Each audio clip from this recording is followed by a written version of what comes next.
America और Iran के बीच चल रही शांति वार्ताओं के बीच एक नया मोड़ आ गया। ईरान ने अब पाकिस्तान की निष्पक्षता पर गंभीर सवाल खड़े कर दिए हैं।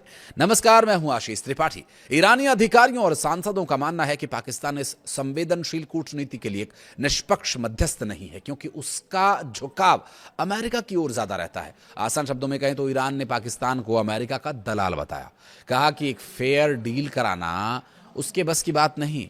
ईरान की संसद में राष्ट्रीय सुरक्षा और विदेश नीति आयोग के प्रवक्ता इब्राहिम रेजाई ने पाकिस्तान की भूमिका की कड़ी आलोचना की है। उन्होंने कहा कि पाकिस्तान एक अच्छा पड़ोसी, एक अच्छा दोस्त है, लेकिन मध्यस्थता के लिए जरूरी विश्वसनीयता की कमी है। ईरान का आरोप है कि पाकिस्तान हमेशा से अमेरिकी प्रेसिडेंट डोनाल्ड ट्रंप के हितों की बातों को ध्यान में रखते हुए बात करता है, वॉशिंगटन के रुख का विरोध करने से बचता है। और रिजाई ने दावा किया कि अमेरिका कई बार अपने वादों से पीछे हटा है, लेकिन पाकिस्तान ने कभी इस पर आवाज नहीं उठाई। रिजाई के मुताबिक अमेरिका ने पहले पाकिस्तान के प्रस्तावों को स्वीकार किया, बाद में पलट गया। लेबनान और में फ्रीज की गई संपत्तियों के मुद्दों पर भी अमेरिका ने अपनी प्रतिबद्धता पूरी नहीं की, जिस पर इस्लामाबाद ने चुप्पी साधे रखी है।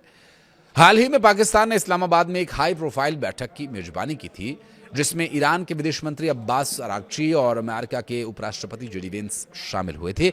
ये बातचीत होर्मुज की घेराबंदी और परमाणु हथियारों जैसे मुद्दों पर असहमति के कारण बिना किसी नतीजे के खत्म हो गई।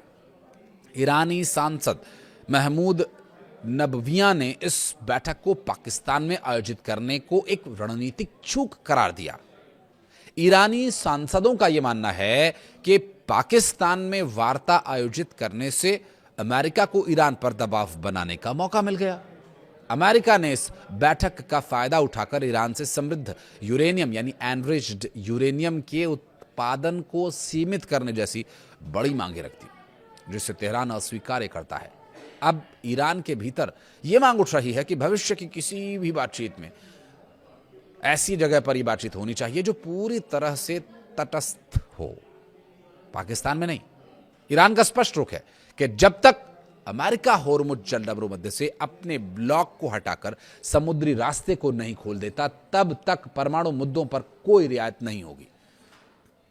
पाकिस्तान द्वारा इस जटिल परिस्थिति को ठीक से मैनेज न कर पाने के कारण ईरान अब ओमान या कतर जैसे अन्य मध्यस्थों की ओर देख सकता है।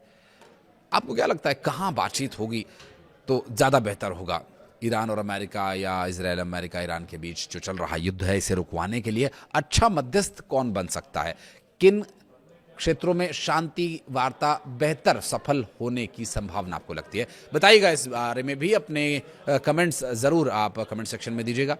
जो भी शिकायतें, सुझाव, कुछ भी आपका, हम सभी का स्वागत करते हैं। वीडियो को यहां तक देखने के लिए बहुत बहुत धन्यवाद।